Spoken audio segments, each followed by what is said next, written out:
ஹேமா இறக்கியவுடன் மாதங்கி வீட்டிற்குள் சென்று விட்டாள். அர்ஜுன் அவள் வீட்டை நோக்கி நடந்தான். அப்பொழுது யாரோ அவனை அர்ஜுன் என்று அழைக்க உடனே சத்தம் கேட்ட திசையில் திரும்பி பார்த்தான். அங்கே ஹேமா நின்று கொண்டிருந்தாள். நல்ல வேலை திரும்பி வந்தேன். எங்க போறீங்க? இல்ல ஹேமா, மாதங்கிய பார்த்து பேசலாம்னு. ஏன், நீங்க அவளை பேசினதெல்லாம் பத்தாதா? இன்னும் அவளை பேசி நோக்கடிக்கணுமா? அது இல்ல ஹேமா, வானதி அவளை பார்க்கணும்னா அதான் உனக்கு போன் பண்ண, நீ எடுக்கல. உன் ஆபீஸ்க்கு வந்தப்பதான் அவ உன் கூட வேலை செய்யறான்னு தெரிஞ்சது. அதான் ஃபாலோ பண்ணிட்டு வந்தேன். அவளை பாக்குறதுக்கே கஷ்டமா இருந்தது. உடம்பு ஏதாவது சரியில்லையா? அதான் அவகிட்ட பேசலாம்னு. வேண்டாம் அர்ஜுன், இந்த நேரத்தை நீங்க அவகிட்ட பேசுறது நல்லதில்ல. நீங்க தயவு செய்து முதல்ல இங்க இருந்து கிளம்புங்க என்றாள். அவ நல்லா இருக்கால, எனக்கு அது தெரிஞ்சா போதும். எனக்கு வேற எதுவும் வேணாம். அவ உடம்பு ஏதாவது சரியில்லையா?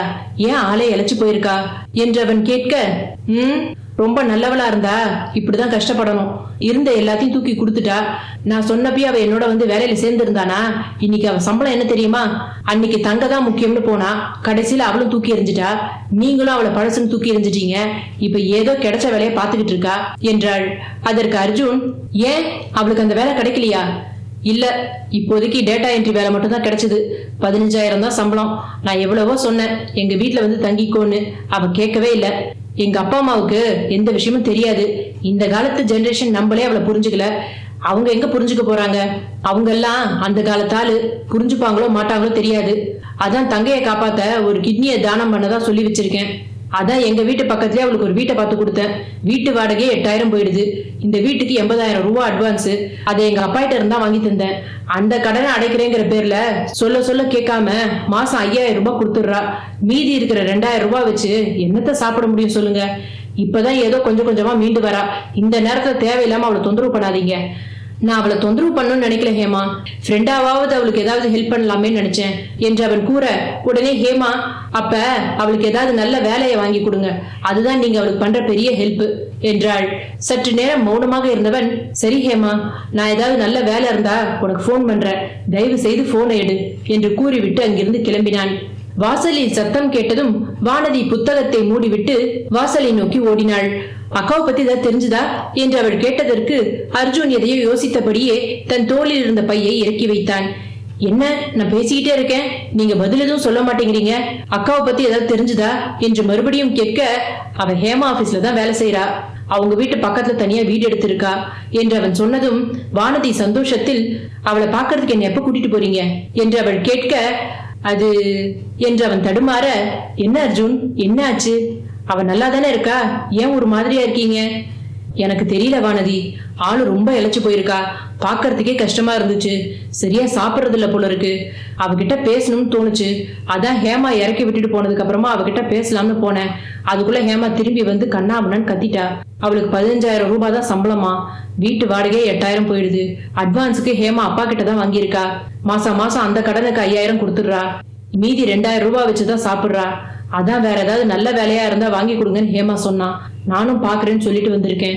அவளுக்கு என் மேல இருக்கிற கோபம் போகுதோ இல்லையோ, அட்லீஸ்ட் என்னால முடிஞ்ச ஏதாவது ஹெல்ப் அவளுக்கு பண்ணணும் என்று கூறிவிட்டு, என்ன ஒரு முட்டாள்தனமான வேலை பண்ணிட்டேன் வானதி. என் மனசுல இருந்த குழப்பத்தை அப்பவே எங்க அம்மா கிட்ட சொல்லியிருந்தா என் தலையில 4 தட்டி தட்டி தெளிய வச்சிருப்பாங்க. யார்கிட்டயும் சொல்லாம மனசுல வச்சிருந்து கடைசியில அவ நொந்து போயிருக்கிற நேரத்துல போய் நெருப்பள்ளி கொட்டிட்டேன் என்று வருத்தத்தோடு கூறினான். அர்ஜுன், நான் கூட உங்களை இன்னும் மாமான்னு கூப்பிடணும்னு தான் ஆசைப்படுறேன். சொல்ல முடியாது. அவ மனசு மாறினாலும் மாறும். கொஞ்ச நாள் போகட்டும். அவகிட்ட பேசுற சந்தர்ப்பம் கிடைக்குதான்னு பாருங்க. அப்பதான் அவ மனசுல என்ன இருக்குன்னு தெரியும். அதுவும் இல்லாம இப்ப நீங்களும் நானும் கல்யாணம் பண்ணிருப்போம்னு அவ நினைச்சிருப்பா. அது இல்லைன்னு தெரிஞ்சதுக்கு அப்புறம் அவ எப்படி ரியாக்ட் பண்ணுவான்னு தெரியாது. இப்ப எதுவும் அவசரப்பட்டு அவகிட்ட பேசிடாதீங்க. கொஞ்ச நாள் போகட்டும். அவ பழையபடி சகஜ நிலைக்கு வரட்டும். அப்ப பாத்துக்கலாம் என்று அவனை சமாதானப்படுத்தினாள். ஆனால் வானதிக்கு தெரியும், அவள் மனம் மாறுவதற்கான வாய்ப்பு மிக குறைவு என்று. ஏனென்றால் அவள் எப்பொழுதும் மற்றவர்கள் செய்யும் தவறை மன்னிப்பாலே தவிர மறக்க மாட்டாள். இருந்தாலும் முயற்சித்து பார்ப்பதில் ஒன்றும் தவறில்லையே. அக்கா அவள் காதலித்தவரையே திருமணம் செய்து கொண்டால் எவ்வளவு நன்றாக இருக்கும் என்று யோசித்தாள். மாதங்கிக்கு தெரியாமல் வானதி அவளை பார்ப்பதற்கு அர்ஜுன் ஏற்பாடு செய்தான். வானதிக்கு அவளை பார்த்தவுடன் ஓடிப்போய் அவளை கட்டிக்கொள்ள வேண்டும் என்று ஆசை இருந்தாலும் தான் அவளுக்கு பலமல்ல, பலவீனம். அதனால் தள்ளி இருப்பதே நல்லது என்று அமைதியாக இருந்து விட்டாள். அர்ஜுன் தன் நண்பன் மூலமாக ஒரு பெரிய கம்பெனியில் எம்டிக்கு செக்ரட்டரி போஸ்ட் காலியாக இருப்பதாக கேள்விப்பட்டான். நல்ல வேலை, நல்ல சம்பளம். ஆனால் கம்ப்யூட்டர் சயின்ஸ் படித்தவள் இந்த வேலையை ஏற்றுக்கொள்வாளா தெரியவில்லையே. ஆனால் இப்பொழுது பார்த்து கொண்டிருக்கும் வேலையை விட இதில் 5 மடங்கு சம்பளம் அதிகம். அதனால் ஒருவேளை ஒப்புக்கொண்டாலும் ஒப்புக்கொள்ளலாம். எதற்கும் ஹேமாவிடம் கூறலாம் என்று விஷயத்தை கூறினான். ஹேமாவும் தனக்கு தெரிந்தவர் இந்த வேலையை பற்றி கூறியதாக சொல்லி மாதங்கியை அந்த நேர்காணலுக்கு அனுப்பி வைத்தாள். கெட்டதிலும் ஒரு நல்லது நடக்கும் என்பார்களே, அதுபோல் 1 வருட போராட்டத்திற்கு பின் அவளுடைய திறமைக்கு கிடைத்த முதல் வெற்றி. அன்றுதான் அந்த கம்பெனியில் முதல் நாள் வேலைக்கு செல்கிறாள். அந்த கம்பெனியின் எம்டி பிரேம்குமாருக்கு 35 வயதுதான் இருக்கும்.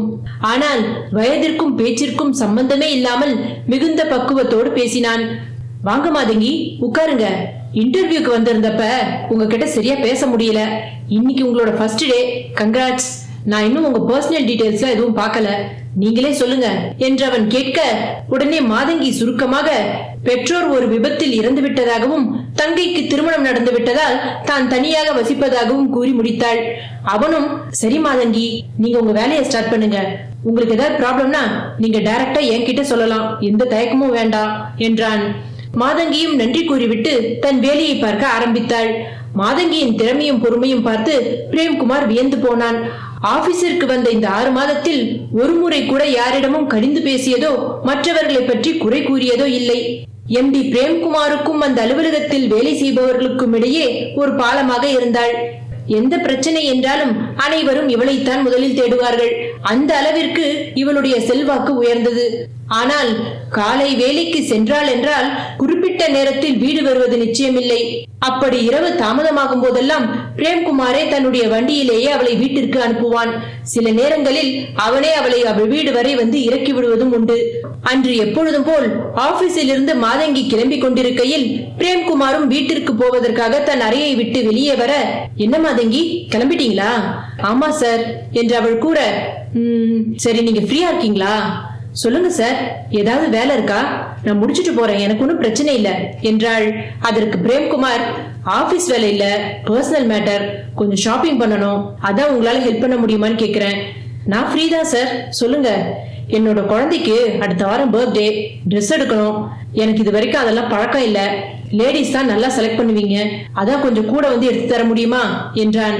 மாதங்கி சற்று தயங்கினாலும் சரி சார், வாங்க போலாம் என்று கூறி அவன் பின்னால் நடந்தாள்.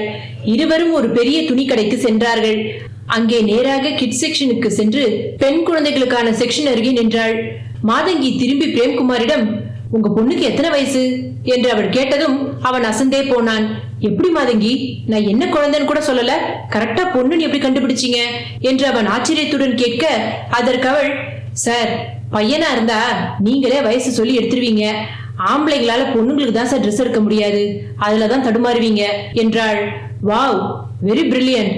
நீங்க புத்திசாலின்னு தெரியும், ஆனா நீங்க இவ்வளவு ஸ்மார்ட்டா இருப்பீங்கன்னு நான் எதிர்பார்க்கல என்று கூறிவிட்டு, 1 வயசு மாதங்கி, ஃபர்ஸ்ட் பர்த்டே, நல்ல அழகான ட்ரெஸ்ஸா எடுக்கணும், இது என் டிபார்ட்மெண்டே இல்ல, அதான் உங்களை கூப்பிட்டு வந்தேன் என்றான். மாதங்கி சிரித்துக்கொண்டே சரி சார் என்று கூறிவிட்டு அவனுடைய குழந்தைக்கு ஒரு அழகான ட்ரெஸ்ஸை எடுத்துவிட்டு அங்கிருந்து இருவரும் கிளம்பினார்கள். காரில் ஏறியவுடன் பிரேம்குமார், ஏமாதங்கி, குழந்தைக்கு ட்ரெஸ் எடுக்கணும்னு நான் கேட்டப்ப நீங்க என்ன எந்த கேள்வியும் கேட்காம என் கூட கடைக்கு வந்தீங்க. என் குழந்தையோட வயசு தெரிஞ்சதுக்கு அப்புறமாவது நீங்க என் ஒய்ஃப பத்தி கேட்பீங்கன்னு நினைச்சேன். ஆனா நீங்க எதுவுமே கேட்கல. சாதாரணமா யாரா இருந்தாலும் முதல்ல அததான் கேட்பாங்க என்று கூறி பேச்சை நிறுத்தினான். அதற்கு மாதங்கி, சார், நான் உங்க செக்ரட்டரி, நீங்க சொல்றத செய்யறது மட்டும்தான் சார் என் வேலை. நீங்க குழந்தைக்கு ட்ரெஸ் எடுக்கணும்னு சொன்னப்பவே ஏதோ சரியில்லைன்னு புரிஞ்சுது. அதுவும் 1 வயசுன்னு சொன்னதுக்கு அப்புறம் ஏதோ பெரிய பிரச்சனைன்னு புரியுது. இவ்வளவு புரிஞ்சதுக்கு அப்புறமும் வேணும்னே, ஏன் சார், உங்க வைஃப் என்ன வீட்டுல இல்லையான்னு உங்க வைஃப பத்தி நான் கேக்குறது வெந்த புண்ணுல வேலை பச்சுற மாதிரி. அதுவும் இல்லாம உங்க பர்சனல் லைஃப்ல நல்லதும் இருக்கும் கெட்டதும் இருக்கும். நான் கேக்குற ஒரு சாதாரண கேள்வி உங்க மனசை புண்படுத்தினாலும் படுத்தும். ஒருத்தர் அழ வைக்கிறது ரொம்ப சுலபம், சிரிக்க வைக்கிறது தான் கஷ்டம். நம்ம பேசுற ஒவ்வொரு வார்த்தையும் அது சம்பந்தப்பட்டவங்களை போய் சேரும் போது அதோட அர்த்தமே மாறி போயிடும்.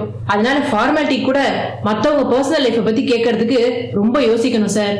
நாம கேட்டுட்டு போயிடுவோம், ஆனா அதுக்கப்புறம் அவங்க பல மணி நேரம் அதை விட்டு வெளியில வர முடியாம கடந்த காலத்துக்குள்ளேயே போயிடுவாங்க. அது மட்டும் இல்லாம மத்தவங்க கேட்கிற கேள்விக்கு உண்மையை சொல்ல முடியாம பொய் சொல்லுவாங்க. இப்படி மத்தவங்களை கஷ்டப்படுத்தி அவங்க பர்சனல் லைஃபை பத்தி எதுக்கு நம்ம தெரிஞ்சுக்கணும்?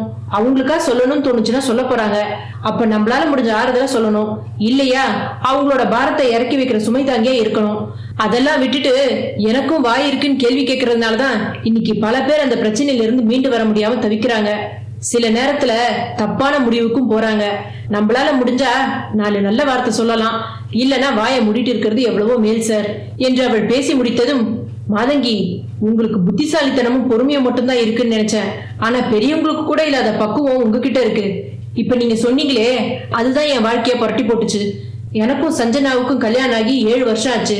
என் ஒய்ஃபு நல்ல வசதியான ஃபேமிலி தான். அவங்க அப்பா அம்மா அவள் ரொம்ப செல்லமா வளர்த்துட்டாங்க. அவ வீட்டுல அவளை யாரும் ஒரு வார்த்தை கூட எதிர்த்து பேசினது கிடையாது. அந்த அளவுக்கு பயங்கர டாமினன்ட். நீங்க சொன்னீங்கல்ல, நம்ம பேசுற ஒவ்வொரு வார்த்தையும் சம்பந்தப்பட்டவங்களை போய் சேரும் போது அதோட அர்த்தம் மாறும்னு. அது என் ஒய்ஃப் விஷயத்துல உண்மையாயிடுச்சு. ஆதிரா பிறந்த 3வது மாசத்துல அவ சூசைட் பண்ணிக்கிட்டா. முதல்ல குழந்தை இல்லைன்னாங்க. அப்புறம் குழந்தை வந்ததுக்கு அப்புறமா அதுல ஒரு குறைய கண்டுபிடிச்சாங்க. இப்படி எல்லாரும் அவங்க மனசுல தோன்றதெல்லாம் சாதாரணமா கேட்டுட்டு போயிடுறாங்க. ஆனா அது சம்பந்தப்பட்டவங்களுக்கு எவ்வளவு வலிக்கும்னு யோசிக்கிறது இல்ல. என் ஒய்ஃப் அந்த முடிவு எடுத்ததுக்கு முதல் காரணம் எங்களை சுத்தி இருக்கிறவங்க தான். உங்களை மாதிரி எல்லாரும் இருந்துட்டா யாருக்கும் எந்த பிரச்சனையும் இல்லை என்று அவன் பேசும் பொழுது அவனுடைய ஆதங்கமும் வேதனையும் மாதங்கிக்கு புரிந்தது. அனைத்தையும் பொறுமையாக கேட்டவள், சாரி சார், உங்களுக்கு என்ன ஹெல்ப் வேணாலும் தாராளமா நீங்க என்கிட்ட சொல்லலாம் என்றாள். இருவரும் பேசியபடியே வீடு வந்து சேர்ந்தார்கள். அவளை வீட்டில் இறக்கிவிட்டு பிரேம்குமாரும் தன்னுடைய வீட்டிற்கு கிளம்பினான். அடுத்த நாள் காலை மாதங்கி சீக்கிரமாக ஆபீஸிற்கு வந்து விட்டாள். எப்பொழுதும் 10 மணிக்கெல்லாம் வரும் பிரேம்குமார் அன்று 12 மணிக்கு தான் வந்தான். அதுவும் அவனுடைய மகள் ஆதிராவுடன் அவன் வருவதை பார்த்து எல்லோருமே திகைத்து போனார்கள். சீனியர் அக்கவுண்டன்ட் கேசவன் பிரேம்குமாரை பார்த்தவுடன், குட் மார்னிங் சார், உங்க பொண்ணா என்று கேட்க, ஆமா கேசவன், அம்மாவுக்கு திடீர்னு நேற்று நைட் உடம்பு சரியில்லை, ஹாஸ்பிட்டல்ல அட்மிட் பண்ணிருக்கோம், அதான் குழந்தைய தூக்கிட்டு வந்துட்டேன். 1 மணிக்கு மீட்டிங் இருக்கு, அதனாலதான் நான் அவசரமா வந்தேன். சரி, மீட்டிங்க்கு டைம் ஆயிடுச்சு, அப்புறம் பேசலாம் கேசவன் என்று கூறிவிட்டு அவசரமாக மாதங்கியின் அறைக்குள் சென்றான். மாதங்கி, 1 மணிக்கு எனக்கு மீட்டிங் இருக்கு, அம்மாவுக்கு உடம்பு சரியில்லை, ஹாஸ்பிட்டல்ல அட்மிட் பண்ணிருக்கேன். வீட்டுல வேலை செய்யறவங்க 2 பேர்ல ஒருத்தவங்க ஊருக்கு போயிட்டாங்க. அதனால இன்னொருத்தவங்களை வீட்லயும் குழந்தைய பாத்துக்கிறவங்களை ஹாஸ்பிட்டல்லயும் விட்டு வந்திருக்கேன். அதனாலதான் குழந்தைய தூக்கிட்டு வந்தேன். நான் மீட்டிங் முடிச்சுட்டு வர வரைக்கும் நீங்க கொஞ்சம் குழந்தைய பாத்துக்கிறீங்களா என்று அவன் கூறியதும் மாதங்கியால் முடியாது என்று சொல்லவும் முடியாமல், சரி என்று சந்தோஷமாக அந்த குழந்தையை வாங்கிக் கொள்ளவும் முடியாமல் அவளை யாரோ சவுக்கால் அடித்து கடந்த காலத்தை அவளுக்கு ஞாபகப்படுத்தியது போல் உணர்ந்தாள். ஆனால் வேறு வழி இல்லாமல், கொடுங்க சார், நான் பாத்துக்கிறேன், ஒன்னும் பிரச்சனை இல்ல என்று குழந்தையை வாங்கிக் கொண்டாள். நீங்க எதுவும் கால் வந்தா அட்டன் பண்ணாதீங்க, நான் எடுத்துக்கிறேன், குழந்தைய மட்டும் பாத்துக்கோங்க, அவ தூங்குற டைம், இந்த பேக்ல எல்லாம் இருக்கு என்று அவசரமாக அறையை விட்டு சென்றான். சிறிது நேரத்திற்கு மாதங்கிக்கு அவள் குழந்தையின் ஞாபகமாகவே இருந்தது. நமக்கு பிறந்தது ஆனா பெண்ணா, என்ன குழந்தை என்றாவது சொல்லி இருக்கலாம் என்று இப்படி அவள் யோசித்துக் கொண்டிருக்கும் பொழுதே அவளை கடந்த காலத்திற்குள் செல்ல விடாமல் ஆதிரா அவள் கன்னங்களை கிள்ளினாள். அச்சோ, உங்ககிட்ட பேசாம ஆண்டி எங்கேயும் வேடிக்கை பாக்குறான்னு கிள்றீங்களா என்று தன் கவலைகளை எல்லாம் மறந்து ஆதிராவை கொஞ்ச ஆரம்பித்தாள். ஆதிரா சிறிது நேரம் விளையாடுவதும் சிறிது நேரம் தூங்குவதுமாக இருந்தாள். அவள் பசிக்கு அழும்பொழுதெல்லாம் மாதங்கி பிரேம்குமார் எடுத்து வந்திருந்த உணவுகளை கொடுத்தாள். அவள் மீட்டிங்கை முடித்து வருவதற்கு 6 மணிக்கு மேல் ஆனது. அதற்குள் ஆபீஸில் உள்ளவர்கள் எல்லாம் கிளம்பி விட்டார்கள். பிரேம்குமார் மீட்டிங்கை முடித்துவிட்டு குழந்தையை வாங்கிக் கொள்ள மாதங்கியின் அறைக்கு வந்தான். அங்கே மாதங்கியின் மார்பில் புதைந்தபடி குழந்தை ஆதிரா தூங்கிக் கொண்டிருந்தாள். மாதங்கியும் குழந்தையை அணைத்தபடி கண்களை மூடியிருந்தாள். சத்தத்தை கேட்டதும் மாதங்கி குழந்தையுடன் எழமுயல பிரேம்குமார் வேண்டாம் உட்காருங்க என்று செய்கை காட்டியபடி அவளிடமிருந்து ஆதிராவின் தூக்கத்தை கலைக்காமல் மெதுவாக வாங்கிக் கொண்டான். குழந்தையை தூக்கியபடி அவள் எதிரே வந்து அமர்ந்தவன், சாரி மாதங்கி, ரொம்ப டிலே ஆயிடுச்சு, 1 மணி நேரத்துல முடிஞ்சிடும் நினைச்சேன், இவ்வளவு நேரம் ஆகும்னு எதிர்பார்க்கல, ஏதாவது சாப்பிட்டீங்களா என்று கேட்டுவிட்டு அவள் பதிலுக்கு காத்திராமல் கம்பெனி கேன்டீனுக்கு கால் செய்து இருவரும் சாப்பிடுவதற்கு உணவை ஆர்டர் செய்தான். ரொம்ப டயர்டா இருக்கீங்க, நானே உங்களை வீட்டுல டிராப் பண்ணிடுறேன் என்றான். மாதங்கி உடனே பரவாயில்ல சார், நான் போய்க்கிறேன், ஒன்னும் பிரச்சனை இல்ல, 6:30 மணி தானே ஆகுது என்றாள். இருக்கட்டும் மாதங்கி, நீங்க எனக்கு இன்னைக்கு பண்ணிருக்கிற ஹெல்ப்புக்கு இது ஒண்ணுமே இல்ல என்று அவன் கூறியதும், சரி சார், திடீர்னு அம்மாவுக்கு என்ன ஆச்சு, இப்ப எப்படி இருக்கு என்று அக்கறையுடன் கேட்டாள். என் ஒய்ஃப் இறந்ததுல இருந்து அவங்களுக்கு கொஞ்சம் உடம்பு சரியில்லை, பேரலிட்டிக் அட்டாக் ஆயிடுச்சு, அதனால எப்போதும் பெட்ல தான் இருப்பாங்க. நேத்து நைட் திடீர்னு அவங்களுக்கு ஹார்ட் அட்டாக் வந்துருச்சு, இது அவங்களுக்கு செகண்ட் அட்டாக் வேற என்று அவன் சொல்லிக் கொண்டிருக்கும் பொழுதே கேன்டீனில் இருந்து இருவருக்கும் டிஃபனும் டீயும் வந்தது. சார், குழந்தைய என்கிட்ட கொடுங்க, நான் மடியில வச்சுக்கிறேன், நீங்க சாப்பிட்டதுக்கு அப்புறமா நான் சாப்பிடுறேன், எனக்கு பசிக்கல சார் என்றாள். உடனே பிரேம்குமார், ஒன்னும் பிரச்சனை இல்ல மாதங்கி, நான் வீட்டுக்கு போனேன்னா என்னை விட்டு இறங்கவே மாட்டா, அவளை வச்சுக்கிட்டு தான் நான் எல்லா வேலையும் பண்ணணும், அதனால எனக்கு இது பழக்கம் தான். ஆனா காலையில ஆபீஸ் கிளம்பும்போது என்னை டிஸ்டர்ப் பண்ண மாட்டா, அவளுக்கு எப்படிதான் தெரியும் தெரியாது, ஈவினிங் வந்த உடனே மேலே ஏறினானா இறங்கவே மாட்டா, பயங்கர ஸ்மார்ட் என்று கூறிவிட்டு ஒரு கையால் சாப்பிட ஆரம்பித்தான். அவன் குழந்தையை பற்றி பேசுவதை கேட்பதற்கே மாதங்கிக்கு சந்தோஷமாகவும் ஏக்கமாகவும் இருந்தது. அவன் குழந்தையை பிடித்துக் கொண்டிருக்கும் அழகை பார்த்து ரசித்தாள். குழந்தையை எவ்வளவு அழகாக பார்த்துக் கொள்கிறார், குழந்தை மீது எவ்வளவு அன்பு வைத்திருக்கிறார். வீட்டில் வேலை செய்யும் பெண்ணிடம் நம்பி குழந்தையை கொடுக்காமல் கம்பெனிக்கே தூக்கி வந்து விட்டாரே என்று யோசித்துக் கொண்டே சாப்பிட்டாள். இருவரும் சாப்பிட்டதும் குழந்தையை தூக்கி கொண்டு அங்கிருந்து கிளம்பினார்கள். காரின் பின்பக்கத்தில் தூங்கிக் கொண்டிருந்த ஆதிராவை அவளுடைய சீட்டில் அமர வைத்து சீட் பெல்ட்டை போட்டுவிட்டு டிரைவர் சீட்டில் வந்து அமர்ந்தான். இதை பார்த்த மாதங்கி, சார், குழந்தை தூங்குறா, நான் வேணா குழந்தைய மடியில வச்சுக்கிறேன் என்றாள். ஒன்னும் பிரச்சனை இல்ல மாதங்கி, தூங்குனாலும் அந்த சீட் கம்ஃபர்டபுளா தான் இருக்கும் என்று கூறிவிட்டு வண்டியை எடுத்தான்.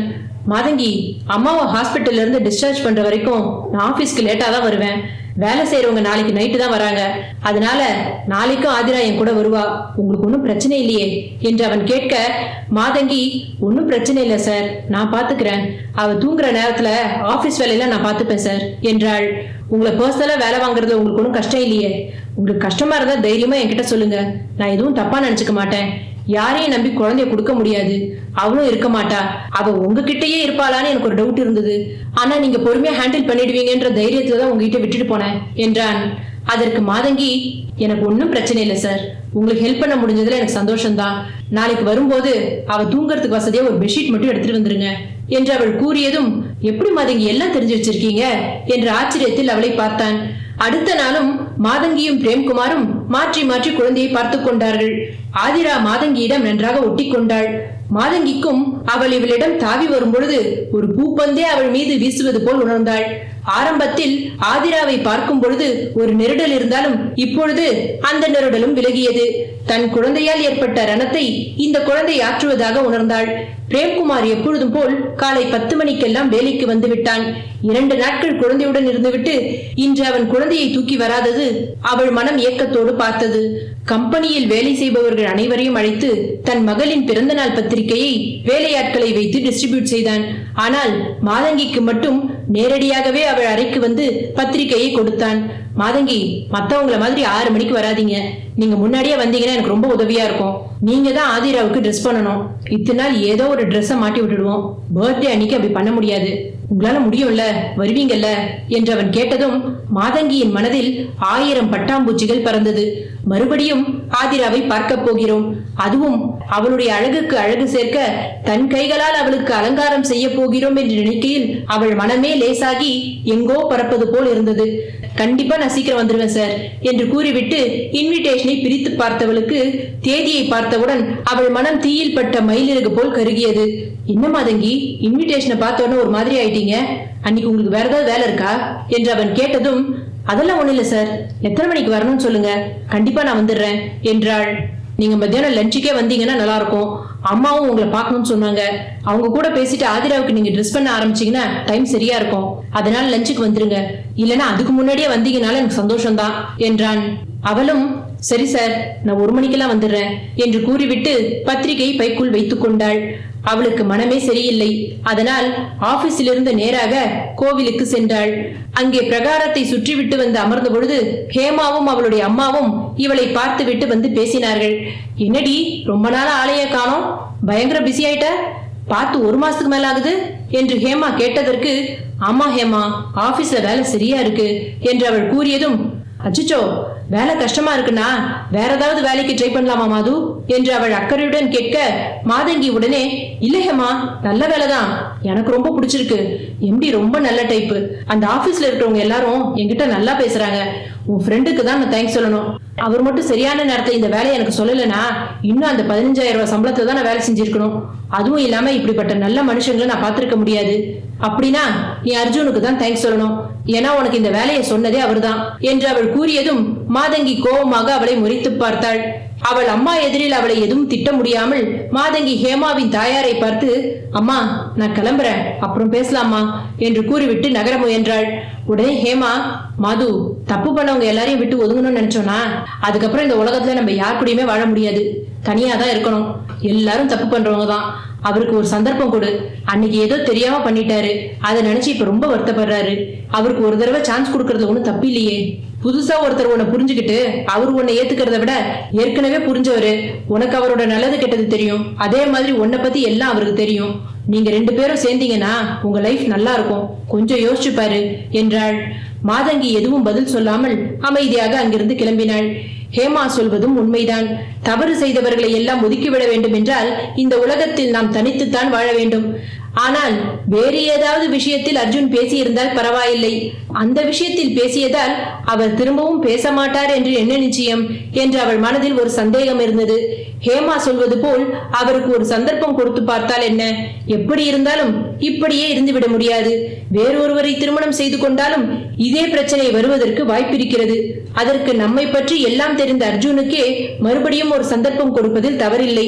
அவரும் மனிதன்தானே, தவறு செய்வது சகஜம்தான். நாளை நாமே ஒரு தவறு செய்தாலும் அதை மற்றவர்கள் மன்னிக்க வேண்டும் என்று நாம் எதிர்பார்க்க மாட்டோமா என்று யோசித்துக் கொண்டே வீடு வந்து சேர்ந்தாள். ஆதிராவின் பிறந்த நாள் அன்று மாதங்கி பிரேம்குமாரின் வீட்டிற்கு சென்றாள். இவள் வீட்டுக்குள் நுழையும் பொழுது வேலைக்கார பெண் ஆதிராவுக்கு உணவு ஊட்டிக் கொண்டிருந்தாள். இவளை பார்த்தவுடன் ஆதிரா தவழ்ந்து வந்து இவள் காலை கட்டி கொண்டாள். மாதங்கி ஆசையுடன் அவளை வாரி அணைத்துக் கொண்டாள். அப்பொழுது உள்ளிருந்து வந்த பிரேம்குமார், வாங்க மாதங்கி, உட்காருங்க என்று சோஃபாவை காட்டினான். ஷீலா, போய் அம்மாவை கூட்டிட்டு வா என்று பணிப்பெண்ணிடம் கூறிவிட்டு, காஃபி சாப்பிடுறீங்களா, ஜூஸ் சாப்பிடுறீங்களா? Coffee okay sir. சரி மாதங்கி, ஒரு 5 மினிட்ஸ் கொடுங்க, இதோ வந்துடுறேன் என்று கூறிவிட்டு அவன் உள்ளே சென்றான். அதற்குள் பிரேம்குமாரின் தாயார் சிவகாமியை வீல் சேரில் அமர வைத்தபடி பணிப்பெண் அழைத்து வந்தாள். சிவகாமியை பார்த்தவுடன் மாதங்கி எழுந்து நிற்க, உட்காருமா, நான் ரொம்ப பெரியவங்களா இருப்பீங்கன்னு நினைச்சேன், சின்ன பொண்ணாதான் இருக்கீங்க என்று அவர் கூறியதற்கு மாதங்கி எதுவும் பதில் கூறாமல் அமைதியாக சிரித்தாள். இவர்கள் பேசிக் கொண்டிருக்கும் பொழுதே பிரேம்குமாரின் மாமனார் உள்ளே நுழைந்தார். என்ன மாமா, நேத்தே வரேன், நீங்க உங்க பேத்தி பிறந்த நாளுக்கு இவ்வளவு லேட்டா வருவீங்களா? இல்ல மாப்பிள, நேற்று திடீர்னு கம்பெனியில ஒரு பிரச்சனை, அதை முடிச்சிட்டு கிளம்பி வரேன். எங்க என் பேத்தி என்று கேட்டபடி சுற்றி முற்றி பார்க்க, வாங்க மாமா, அவ என் செக்ரட்டரி கூட இருக்கா, அம்மா கூட அங்கதான் இருக்காங்க என்று மாதங்கியும் அவனின் தாயாரும் பேசிக் கொண்டிருக்கும் இடத்திற்கு அழைத்து போனான். பிரேம்குமார் யாரோ பெரியவரை அழைத்து வருவதை பார்த்த மாதங்கி குழந்தையுடன் எழுந்து நிற்க, வந்தவர் இவளை பார்த்ததும் அதிர்ச்சியில் உறைந்து போனார். இவங்கதான் என்னோட செக்ரட்டரி மாதங்கி, 6 மாசமா வேலை செய்யறாங்க, ரொம்ப நல்ல டைப். போன வாரம்லாம் இவங்க இல்லைன்னா நான் என்ன பண்ணிருப்பேனே தெரியாது. அம்மா ஹாஸ்பிட்டல்ல இருந்தப்ப இவங்கதான் ஆதிராவை பாத்துக்கிட்டாங்க என்றான். மாதங்கி அவரை வணங்கினாள். பதிலுக்கு அவரும் தடுமாறியபடி வணக்கத்தை தெரிவித்தார். மற்றவர்கள் எல்லாம் பேசிக் கொண்டிருக்க பிரேம்குமாரின் மாமனார் அமைதியாக மாதங்கியையே பார்த்து கொண்டிருந்தார். கடவுளின் விளையாட்டே விளையாட்டு. அன்றைக்கு நாமே இந்த பெண்ணை பார்க்க செல்லும் பொழுது அவள் நம்மை பார்க்க மறுத்துவிட்டாள். அதன் பிறகு இந்த பெண்ணிற்கு உதவி செய்ய எவ்வளவோ இந்த பெண்ணை சல்லடை போட்டு தேடினோம். ஆனால் அப்பொழுதெல்லாம் நம் கண்ணில் படாத பெண் இன்று படுகிறாள் என்றால் கடவுள் ஏற்கனவே தீர்ப்பை எழுதிவிட்டார் போலும். ஒருவேளை அன்றே காட்டியிருந்தால் இவளுக்கு வேலையும் பணமும் கொடுத்துதான் உதவி இருப்போம். ஆனால் இன்று அவள் எங்கே சேரணுமோ அங்கேயே வந்து விட்டாள் என்று ராமச்சந்திரன் யோசித்துக் கொண்டிருந்தார். சற்று நேரமாக யாரோ தன்னை அழைப்பது போல் உணர உடனே சுயநினைவுக்கு வந்தவர், என்ன கேட்டீங்க என்று அவர் கேட்க, சாப்பிட போலாமான்னு கேட்டேன். என்னமாமா, வந்ததுல இருந்து என்னமோ யோசிச்சுக்கிட்டே இருக்கீங்களே? ஒன்னும் இல்ல மாப்பிள, கொஞ்சம் டயர்டா இருக்கு, வேற எதுவும் இல்ல என்று ராமச்சந்திரன் கூறி சமாளித்தார். அனைவரும் ஒன்றாக அமர்ந்து சாப்பிட்டார்கள். மாதங்கி, நீங்க ஆதிராவையும் அம்மாவையும் கூட்டிட்டு ஹோட்டலுக்கு போயிடுங்க, எனக்கு கொஞ்சம் வேலை இருக்கு, நான் அதை முடிச்சிட்டு பின்னாடி வரேன் என்றான். மாதங்கியும் சரி என்று ஆதிராவையும் அம்மாவையும் அழைத்துக் கொண்டு கிளம்பினாள். அவர்கள் சென்றவுடன் ராமச்சந்திரன், மாப்பிள, உங்ககிட்ட கொஞ்சம் பேசணும். முக்கியமான விஷயமா மாமா? இல்லன்னா நைட் பேசிக்கலாமா? ஏன்னா இப்ப வேலை இருக்கு. இல்ல மாப்ள, ரொம்ப முக்கியமான விஷயம். இப்ப எனக்கு சொல்லணும்னு தோன்றது, நைட்டு சொல்லுவேனான்னு எனக்கு தெரியாது. பிரேம்குமார் குழப்பத்துடன், சரி சொல்லுங்க மாமா, என்ன முக்கியமான விஷயம் என்று கேட்க, ராமச்சந்திரன், இந்த பொண்ணு மாதங்கி இருக்கால? ஆமா, மாதங்கிக்கு என்ன? அது மாதங்கி தான் ஆதிராவை பெத்தவ என்று அவர் கூறியதும் பிரேம்குமார் அதிர்ந்தான். என்ன மாமா சொல்றீங்க? நீங்க சொன்ன பொண்ணு மதுரையில இருக்கிறதா சொன்னீங்களே, அப்புறம் எப்படி சென்னைக்கு வந்தாங்க? அந்த பொண்ணுக்கு 22 வயசு தான் ஆகுது. இவ்வளவு பெரிய காரியத்தை பண்ற அளவுக்கு அந்த பொண்ணுக்கு அப்படி என்ன பிரச்சனை என்று கேட்க, அவர் மாதங்கியை பற்றி முழுவதுமாக கூறினார். அது மட்டும் இல்ல மாப்ள, அந்த பொண்ணு இவ்வளவும் யாருக்காக பண்ணாலோ அந்த தங்கையே அவளை தூக்கி எறிஞ்சு போயிட்டா. காதலிச்சவனும் அடுத்தவன் குழந்தைய சுமந்தவளை கல்யாணம் பண்ணிக்க மாட்டேன்னு உதறிட்டு போயிட்டான். ஆனா அதுக்கப்புறமும் இந்த பொண்ணு அவளுக்கு கொடுத்த பணத்தை அவ தங்க பேர்ல தான் டெபாசிட் பண்ண சொல்லியிருந்தா. டாக்டர் பரசுராமன் இதை பத்தி சொல்லும் போது எனக்கு ரொம்ப கஷ்டமா போயிடுச்சு. நம்ம பிரச்சனையை தீர்த்த பொண்ணுக்கு நம்மளால முடிஞ்ச உதவியை செய்யலாம்னு அவளை தேடி போனேன். ஆனா அவ என்ன பார்க்க மாட்டேன்னு சொல்லிட்டா. அடுத்த நாள் நானும் டாக்டரும் போனோம். ஆனா நான் திரும்பி வருவேன் தெரிஞ்சுக்கிட்டு அன்னைக்கு நைட்டே அவ ஊரை விட்டு போயிட்டா. அதுக்கப்புறம் நான் எங்க இல்லாம அவளை தேடி பார்த்தேன், கிடைக்கல. நம்ம சஞ்சனா இறந்ததுக்கு அப்புறமா நான் அவளை தேடுறதை விட்டுட்டேன். இப்ப 3 மாசத்துக்கு முன்னாடிதான் மறுபடியும் நானும் டாக்டரும் இந்த பொண்ணை தேடுறதுக்கு எல்லார்கிட்டையும் சொல்லி வச்சிருந்தோம். பாவம் மாப்பிள, இவ தங்கிக்காக இவ இவ்வளவு கடன் வாங்குறத தெரிஞ்சுக்கிட்டு சொந்தக்காரங்க கூட ஒதுங்கி போயிட்டாங்க. இப்ப அவளுக்கு சொந்தம்னு சொல்லிக்க கூட யாரும் இல்ல என்று அவர் எல்லாவற்றையும் கூறி முடித்த பொழுது பிரேம்குமாருக்கு என்ன பேசுவது என்று தெரியாமல் எதையோ யோசித்துக் கொண்டிருந்தான். என்ன மாப்பிள, எதுவுமே சொல்ல மாட்டேங்கிறீங்க? எனக்கு என்ன சொல்றதுன்னு தெரியல மாமா. இப்ப என்ன பண்றதுன்னு புரியல. அந்த பொண்ணு நிஜமாவே ரொம்ப நல்ல பொண்ணு மாமா. அந்த பொண்ணுக்கு இப்படி ஒண்ணு நடந்திருக்க வேணாம். இவ்வளவையும் மனசுல வச்சுக்கிட்டு எல்லார்கிட்டயும் சிரிச்ச முகத்தோட தான் பேசுவாங்க. இப்ப எனக்கு என்ன பண்றதுன்னு தெரியல. அந்த பொண்ணை வேலையை விட்டு அனுப்புறதுக்கு எனக்கு விருப்பம் இல்ல. இனிமேல் அந்த பொண்ணை நான் எப்படி ஃபேஸ் பண்ண போறேன்னு தெரியல. அதான் யோசனையா இருக்கு என்று கூற, ராமச்சந்திரன், மாப்பிள, நீங்க அந்த பொண்ணை வேலையை விட்டு துரத்துறதுக்காக நான் இதை சொல்லல.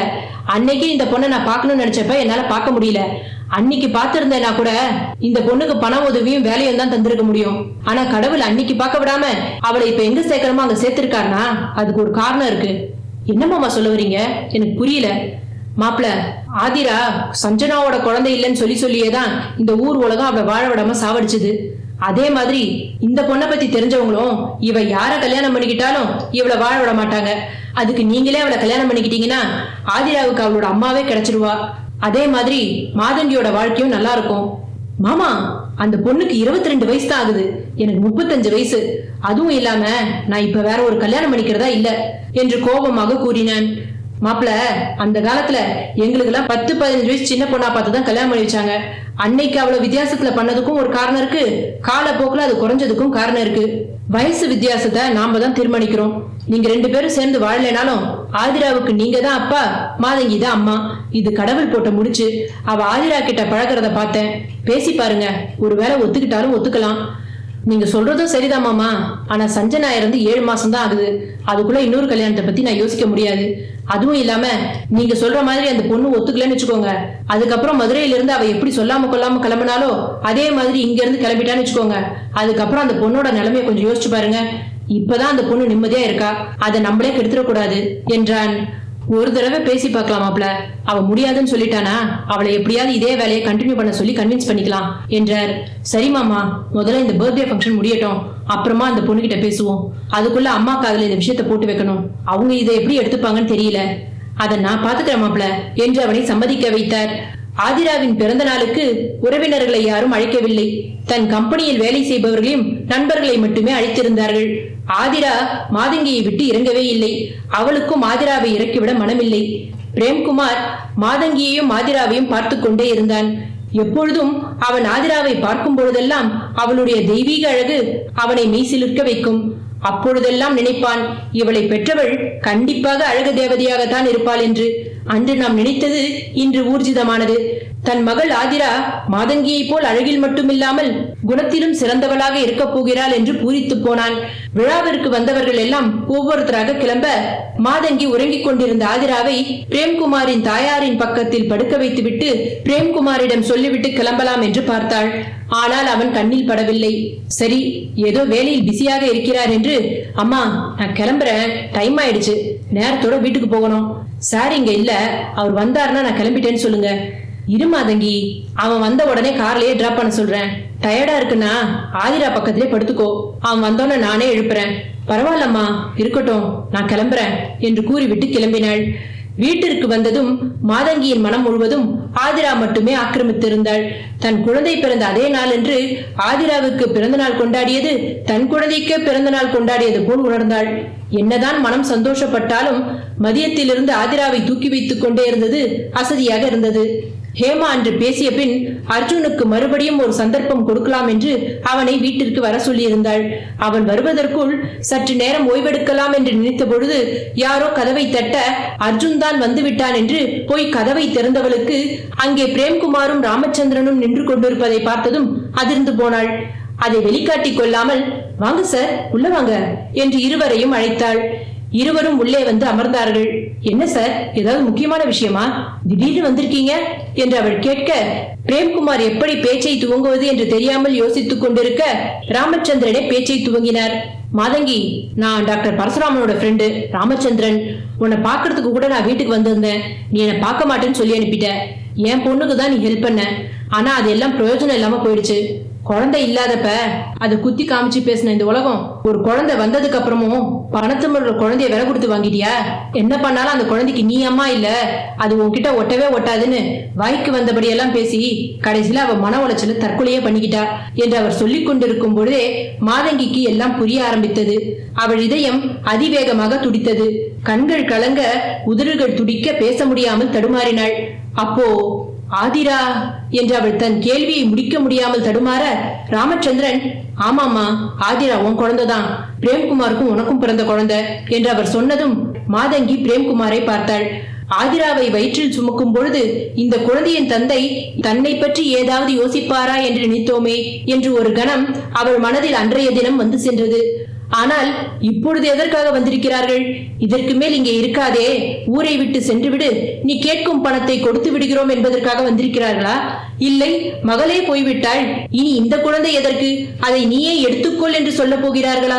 அப்படி என் மகளை என்னிடம் கொடுத்தார்கள் என்றால் அதைவிட பெரிய சந்தோஷம் இனி என் வாழ்வில் இருக்க போவதில்லை. ஆனால் இவர்கள் என்ன சொல்ல போகிறார்கள் என்று தெரியாமல் குழப்பத்துடன் இருவரையும் பார்த்தாள். ராமச்சந்திரனே பேச்சை தொடர்ந்தார். மாதங்கி, நீ இன்னும் உன் குழந்தையாலதான் யாரையும் கல்யாணம் பண்ணிக்காம இருக்கேன்னு எனக்கு தெரியும். என்னை பார்க்க கூடாதுன்னு அன்னைக்கு நீ ஊரை விட்டு வந்த. ஆனா இன்னைக்கு என் மாப்பிள்ள ஆபீஸ்ல வேலைக்கு சேர்ந்து உன் பொண்ணு ஆதிரா உன்கிட்ட வந்து சேர்ந்திருக்கானா, இது கடவுள் போட்ட முடிச்சுன்னு நான் நினைக்கிறேன். அதனால நான் என்ன சொல்ல வரேன்னா, நீயும் என் மாப்பிள்ளையும் கல்யாணம் பண்ணிக்கிட்டீங்கன்னா ஆதிராவுக்கு அவளோட அம்மாவே கிடைச்சிடுவா. இத்தனை நாள் என் பொண்ணு ஊர்க்காரங்க பேச்சுக்கு பயந்துட்டு இப்படி அவசரப்பட்டு முடிவெடுத்துட்டாலேன்னு மனசு உறுத்திக்கிட்டே இருந்துச்சு. நீ என் மாப்பிள்ளைய கல்யாணம் பண்ணிக்கிட்டேனா என் பொண்ணு இறந்ததுக்கும் ஒரு அர்த்தம் இருக்கும். ஒரு பொண்ணுக்கு கல்யாணம் ஆகி அவளுக்கு குழந்தை பிறந்தாதான் அவளோட பெண்மையே முழுமையடையுதுன்னு சொல்ற இந்த சமுதாயம் எப்ப மாறப்போகுதுன்னு தெரியல. இந்த பாழா போன சமுதாயத்தினால என் பொண்ணை நான் தூக்கி கொடுத்துட்டேன். அதே நிலைமை உனக்கு வர வேணாம்னு நினைக்கிறேன். நீ என்ன முடிவெடுத்தாலும் சரி, உனக்கு துணையா நாங்க நிப்போம் என்று அவர் பேசி முடித்தவுடன் பிரேம்குமார், மாதங்கி, உங்களை நாங்க ஃபோர்ஸ் பண்ணல. என் ஒய்ஃப் இறந்து 7 மாசம் தான் ஆகுது. அதுக்குள்ள இன்னொரு கல்யாணம் பண்ற மனநிலையில நான் இல்ல. ஆனா நம்ம விஷயத்துல நான் அதை பார்க்க முடியாது. எனக்கு விஷயம் தெரிஞ்சதுக்கு அப்புறம் உங்ககிட்ட விஷயத்த நான் சொல்லாம இருக்கவும் முடியாது. சொன்னதுக்கு அப்புறம் உங்களையும் ஆதிராவையும் பிரிச்சு வைக்கிறதும் நல்லதில்ல. உங்களுக்கு நாங்க சொன்னதுல விருப்பம் இல்லைன்னா பரவாயில்ல, அதுக்காக பழையபடி ஊரை விட்டெல்லாம் போயிடாதீங்க. நீங்க எப்போதும் போல இருங்க. இதுக்கப்புறம் நாங்க இதை பத்தி பேசவே மாட்டோம். மாதங்கி என்ன பதில் கூறுவது என்று தெரியாமல் அமைதியாக யோசித்துக் கொண்டிருந்தாள். அதற்குள் யாரோ காலிங் பெல்லை அடிக்க வெளியே சென்று அர்ஜுனுடன் உள்ளே வந்தாள். இவர் அர்ஜுன், இவர்தான் நான் கல்யாணம் பண்ணிக்கிறதா இருந்தது என்று அவள் கூறியதும் ராமச்சந்திரன், தெரியுமா என்றார். அதுக்கப்புறம் இன்னைக்குதான் நான் அவரை பாக்குறேன், அதுவும் முக்கியமான விஷயமா பேசுறதுக்காக தான் வர சொல்லியிருந்தேன் என்று அவள் கூறியதும் ராமச்சந்திரனுக்கும் பிரேம்குமாருக்கும் அவள் எதற்காக அர்ஜுனை வர சொல்லி இருக்கிறாள் என்று புரிந்தது. உடனே பிரேம்குமார், மாதங்கி, நாங்க ஏற்கனவே சொன்ன மாதிரி உங்களுக்கு எந்த கட்டாயமும் கிடையாது. நீங்க தாராளமா உங்க மனசுல என்ன தோணுதோ அதை செய்யுங்க. விஷயம் தெரிஞ்சதுக்கு அப்புறம் அது உங்ககிட்ட இருந்து மறைக்க எனக்கு விருப்பம் இல்லை. நீங்க எப்ப வேணாலும் ஆதிராவை வந்து தாராளமா பார்க்கலாம், அதுல எனக்கு எந்த அப்செக்ஷனும் இல்லை என்று கூறிவிட்டு, மாமா கிளம்பலாமா என்று அவன் கூறியதும் ராமச்சந்திரனும் பிரேம்குமாரும் கிளம்ப முற்பட்டார்கள். உடனே மாதங்கி, ஒரு நிமிஷம் என்று அர்ஜுன் பக்கம் திரும்பி அவர்கள் வந்த காரணத்தை கூறினாள். அவனுக்கு என்ன பதில் சொல்வதென்று தெரியவில்லை. மாதங்கி அவனிடம், அர்ஜுன், ஒரு காதலியா மட்டும் இருந்திருந்தா எந்த தயக்கமும் இல்லாம உங்களை நான் ஏத்திருப்பேன். ஆனா இன்னைக்கு ஒரு குழந்தைக்கு தாயாவும் இருந்து யோசிக்கும் பொழுது என் காதலை விட என் குழந்தை தான் எனக்கு முக்கியம். அதுவும் இப்ப என் குழந்தை என் கண்ணெதிரியே இருக்கும்போது நான் உங்களை கல்யாணம் பண்ணிக்கிட்டேனா என்னால நிம்மதியா வாழ முடியாது. அது என் குழந்தைக்கு பண்ற துரோகம் மட்டும் இல்ல, உங்களுக்கு பண்ற துரோகமும் தான். அது நம்ம 3 பேர் வாழ்க்கைக்கும் நல்லதில்ல என்றாள். அர்ஜுன், மாதங்கி, நீ என்ன முடிவெடுத்தாலும் எனக்கு சந்தோஷம்தான். எனக்கு நீ சந்தோஷமா வாழணும், அவ்வளவுதான். அது உன் குழந்தை கூட இருந்தாதான் உனக்கு வரும்னா நீ தாராளமா அதையே செய் என்றான். அன்று மதுரையில் விட்டு வந்த தன் உயிர் இன்று தன்னிடமே வந்து சேர்ந்து விட்டது என்ற சந்தோஷத்தில் மாதங்கியின் மனம் லேசானது.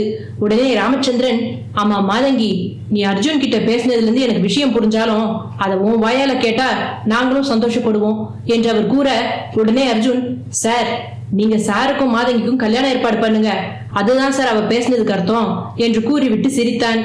இப்படி நால்வரும் சந்தோஷமாக பேசிக் கொண்டிருக்கையில் வானதி வீட்டுக்குள் நுழைந்தாள்.